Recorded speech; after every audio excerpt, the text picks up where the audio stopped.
Good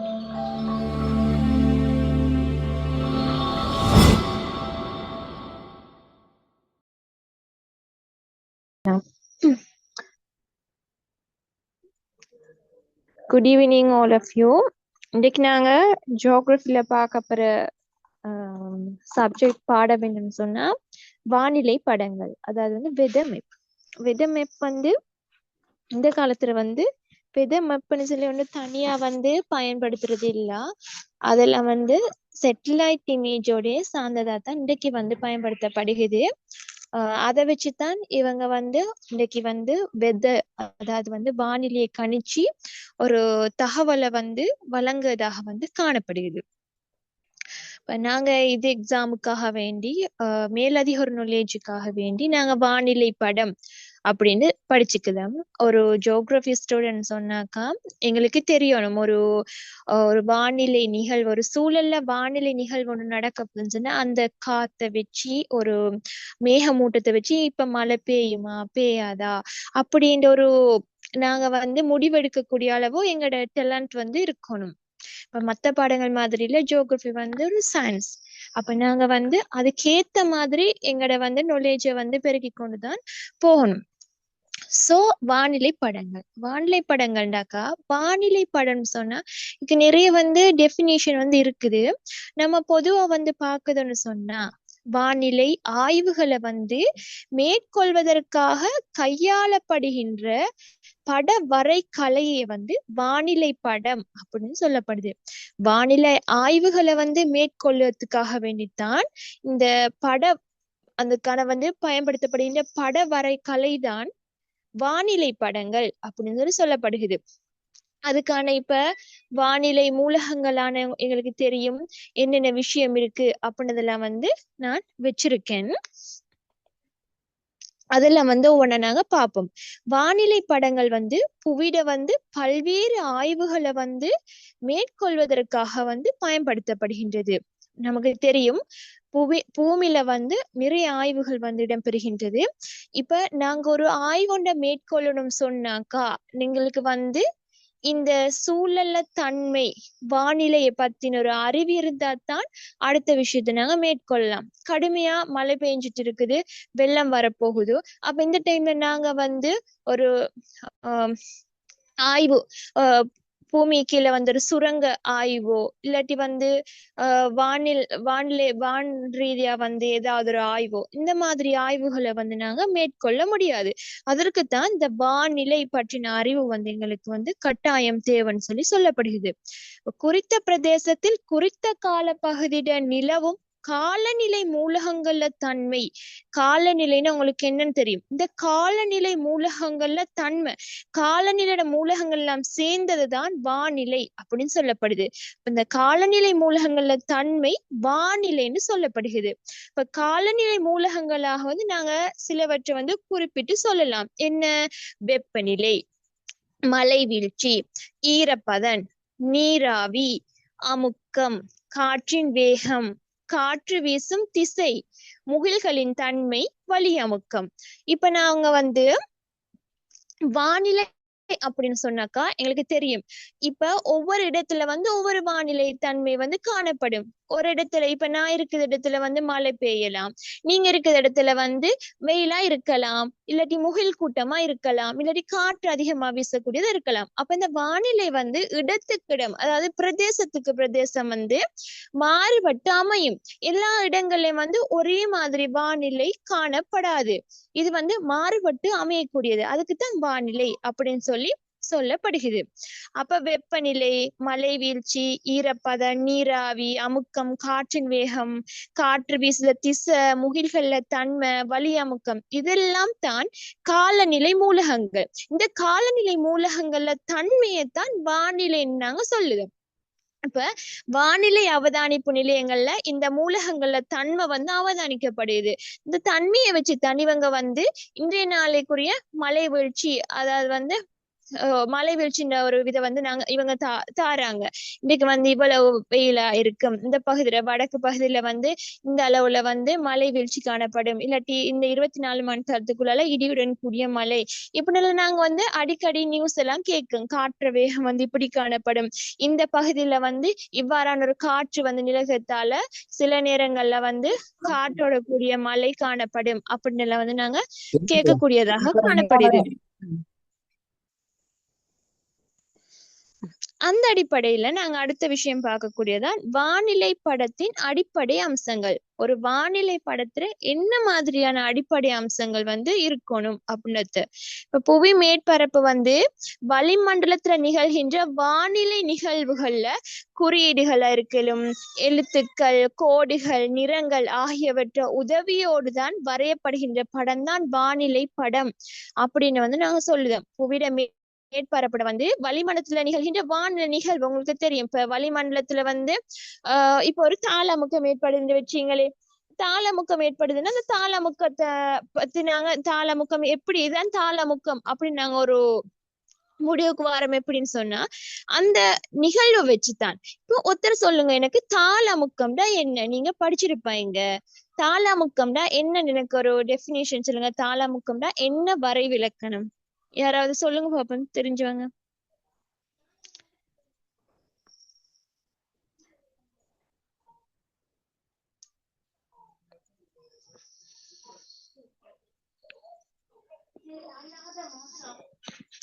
யாருக்காவது தெரியுமா? தாளமுக்கம்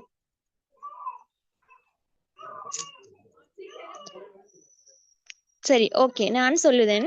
தாளாமுக்கம்னு சொன்னா ஒரு குறிப்பிட்ட இடம் இருக்கு, அந்த இடத்துல வந்து காணப்படுகிற வழி என்ன செய்யும் சொன்னாக்கா வெப்பமாகும். வெப்பமாகி விரிவடைஞ்சி என்ன செய்யும், விரிவடைஞ்சு என்ன செய்யும், பாரமற்றதாகும். இப்ப விரிவடைதத்தை நாங்க என்ன செய்யும், பாரம் இல்லாம இருக்கும். இப்ப பாரம் இல்லாம இருந்தா என்ன செய்யும், அது அப்படியே மேலெழுந்த உடனே அந்த இடத்துல வந்து வலி வெற்றிடம், அதாவது வந்து ஒரு குறை, அந்த இடத்துல வந்து வலி இருக்காது, அந்த வலி வெற்றிடம் ஏற்படும். அந்த வலி வெற்றிடம் தான் தாளமுக்கம் சரி சொல்லப்படுகிறது. நான் எப்படின்னு சொல்லுவேன்னா, ஓகே, இப்ப வந்து இதான் வந்து தாளமுக்கம் ஏற்பட ஒரு இடம் சொல்லுவோமே, இந்த இடத்துல வந்து என்ன செய்யுதுன்னு சொன்னாக்கா வலியானது வந்து வெப்பமாக என்ன செய்யும் சொன்னாக்கா விரிவடையும். இப்படி இதான் வந்து பாருங்க, இது வந்து வலி, இது என்ன செய்யும் சொன்னாக்கா இனி இருக்கிற வலி வந்து என்ன செய்யும், வெப்பமாக என்ன செய்யும் சொன்னாக்க இது வந்து விரிவடையும், இவ்விடம் வந்து விரிவடையும் போது என்ன செய்யும், இவ்விடம் வலி வந்து பாரமற்றதாக மாறும். அப்ப பாரமற்றதா மாறின என்ன செய்யும், இப்ப பலூன் வந்து அதுக்குள்ளுக்கு காத்த நாங்க நிறைச்சு வச்சும் போது அந்த பலூன் வந்து என்ன செய்யும், பறக்கும். அந்த மாதிரி தான், அதாவது வந்து அதுக்குள்ளுக்கு இருக்கிற வலி வந்து வெளியில இருக்கிற வலியை விட வந்து குறைவா இருக்கத்தால வந்து என்ன செய்யும், அது மேலெழும். அந்த மேலெழுந்த உடனே அந்த இடத்துல ஒரு வகை வலி வெற்றிடம் ஏற்படும். அதாவது வந்து இப்படி வந்து என்ன செய்யும், காற்று வந்து பாரமற்றதாய் அந்த வலி விரிவடைஞ்சு பாரமற்றதாகி மேலெழுந்த உடனே என்ன செய்யும், அந்த இடத்துல ஒரு வெற்றிடம், அப்ப இந்த இடத்துல ஒரு வெற்றிடம் ஏற்படும்.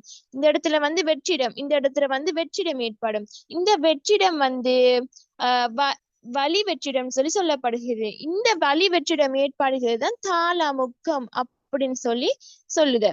இப்ப தாளமுக்கம் சொன்னா என்னன்னு எழுதிக்குங்க, குறிப்பிட்ட இடத்துல காணப்படுகின்ற வலியானது வெப்பமாகி விரிவடைந்து பாரமற்றதாக மாறும். அப்ப பாரமற்றதாகி அது மேலெழுந்த உடனே அந்த இடத்துல வலி வெற்றிடம் ஏற்படும்.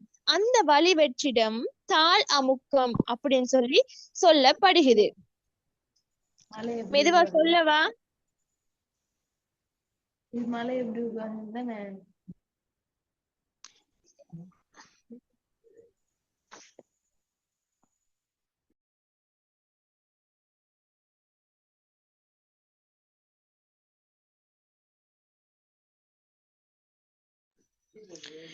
சொல்லவா? தாளமுக்கம் என்னன்னு சொன்ன இன்னொரு தடவை சொல்லுங்க.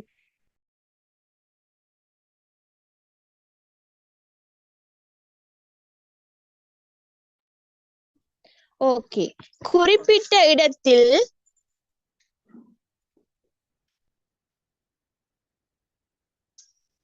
காணப்படுகின்ற வழியானது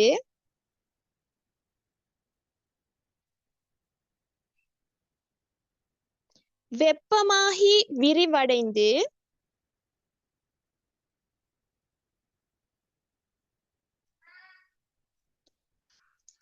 பாரமற்றதாகி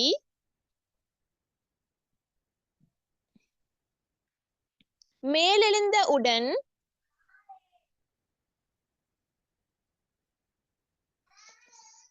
அந்த இடத்தில்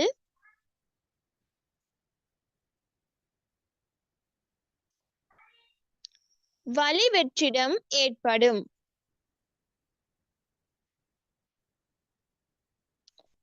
அந்த வழிவெற்றிடம்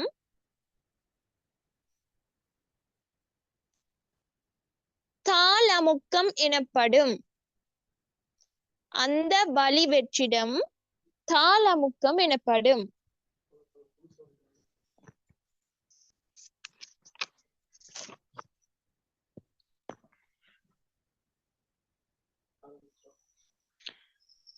ஓகே.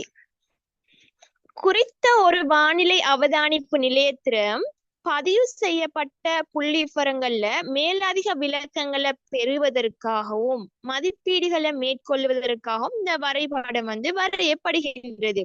வானிலை படங்களை இரண்டாக வகைப்படுத்தி எங்களுக்கு நோக்கலாம். நீங்க பொதுவா நியூஸ்கள் எல்லாம் காட்டிருப்பாங்க. கடைசியா காட்டு வானிலை படங்கள் தான். அவங்க எப்படி ஒரு மலை உருவாகுற மாதிரி, அது காத்து சுத்துதம் அந்த மாதிரி எல்லாம் நீங்க பார்த்திருப்பீங்க. அப்ப வானிலை படம் தயாரிக்கப்படுது எப்படின்னு சொன்னாக்கா, சேட்டலைட் இமேஜை வச்சு சேட்டலைட் ஊடாகத்தான் இந்த வானிலை படங்கள் தயாரிக்கப்படுகிறது.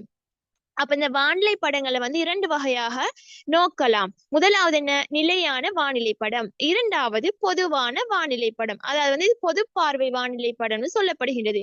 இந்த வானிலை படங்கள் இரண்டாக வகைப்படுத்தப்படுது. முதலாவது நிலையான வானிலை படம், இரண்டாவது பொதுவான வானிலை படம். இப்ப நாம நிலையான வானிலை படம் அப்படின்னு சொன்னா, குறிப்பிட்ட ஒரு நிலையத்தில் நிகழுத வானிலை தரவுகளை குறித்து காட்டுவதுதான் நிலையான வானிலை படம் அப்படின்னு சொல்லப்படுகிறது.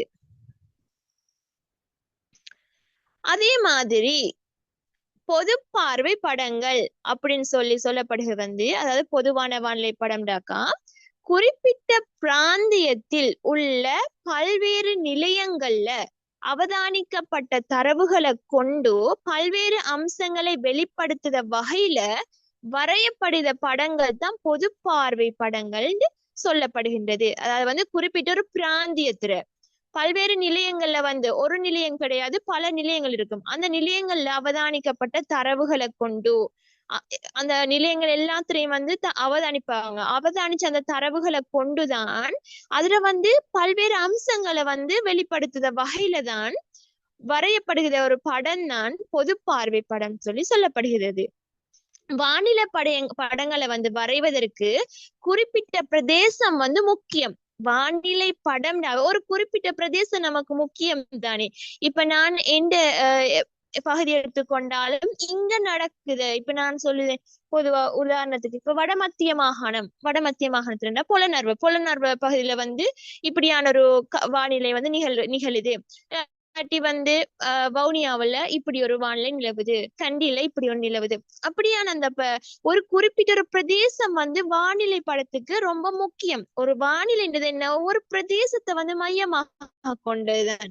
அப்ப அந்த ஒவ்வொரு பிரதேசத்தை மையமாக கொண்டு நிகழ்த்த வச்சுதான் இந்த பகுதியில இந்த மாதிரியான வானிலை நிகழுது அப்படின்னு நாங்க சொல்லுதோம். இப்ப நாம மழை காலங்கள் அதிகமா கேட்டிருப்போம். இந்த மாதிரியான அதிகமான வானிலை நிகழ்வு அதிகமான மழை காரணமாக, அதாவது வானிலை இந்த மழை காரணமாக இந்த பகுதிகளில் மண் சரிவு இடம்பெறுகின்றது. அப்ப அது என்ன? ஒரு வானிலை மூலகம், மழை. அந்த மழை அதிகமாகத்தால வெள்ளம் ஏற்படுதுன்னு சொல்லுதாங்க. அப்ப பிரதேசமானது பரந்துபட்டதாக அமைய பெறுதல் வேண்டும். ஒரு பரந்துபட்டதாக அமைய பெறுதல் வேண்டும். இப்ப நான் சொல்லுதேன், இப்ப அனுராதபுரத்துல இன்னைக்கு வந்து மழை பெய்யும் அப்படின்னு சொல்லுதாங்க. இப்ப எந்த ஏரியா வந்து ஒரு வேற பிரதேசம், அனுராதபுரத்துல வந்து வேற பிரதேசமாக இருக்கலாம். ஒட்டு மொத்தமாக வந்து அனுராதபுரத்துக்கான ஒரு தரவை